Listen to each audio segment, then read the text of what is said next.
Bonjour à tous. Il nous arrive parfois de voir quelqu'un commettre une faute. Alors nous le voyons et nous ne savons pas toujours comment réagir et surtout dans quel état d'esprit réagir. Et je crois que c'est là toute la différence. On peut réagir en attaquant la personne, en la culpabilisant, en lui disant qu'une telle attitude n'est pas digne d'un enfant de Dieu. Bref, en lui faisant la honte. Est-ce ainsi que Dieu nous encourage, parce que je crois qu'il le fait, à nous reprendre les uns les autres? Effectivement, dans la vie des communautés, souvent, il y a des tensions entre les membres, parce que certains se sont, entre guillemets, mêlés de ce qui ne les regardait pas. Et puis, de quel droit j'accepterais d'être repris par quelqu'un qui ne me connaît pas, qui n'est peut-être même pas de ma famille, et qui s'immisce en quelque sorte dans les affaires de ma vie pour me dire « là, tu as mal fait ».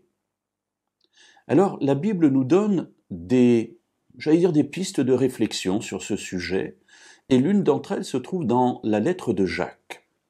Alors, cette lettre de Jacques au chapitre 5, une lettre de Jacques qui est d'ailleurs très pratique, qui nous donne de très nombreux conseils sur la vie du croyant.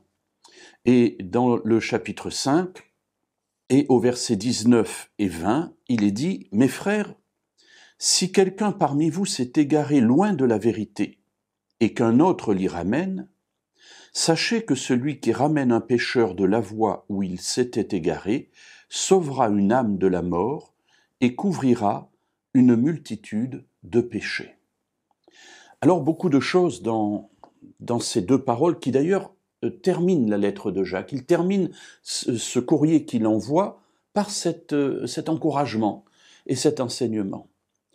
Tout d'abord, si quelqu'un parmi vous s'est égaré loin de la vérité, c'est donc possible. Et tout le monde peut, à un moment ou à un autre, s'égarer de la vérité. Alors, c'est peut-être pas toute la vérité, mais de certains éléments. Et oui, effectivement, dans le courant de notre vie, nous est possible de passer à côté de quelque chose.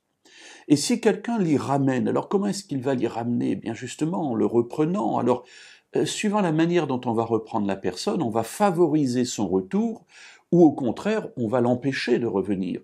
Si ce sont des accusations, si ce sont des coups que nous portons à l'autre, évidemment, il ne sera pas enclin de revenir. En revanche, si c'est avec beaucoup d'amour, de patience, que l'on essaie de lui montrer en quoi il s'est peut-être égaré de la vérité, eh bien, on favorisera ainsi son retour. Sachez que celui qui ramène un pécheur de la voie où il s'était égaré sauvera une âme de la mort. L'œuvre qui consiste à reprendre quelqu'un, c'est sauver quelqu'un de la mort.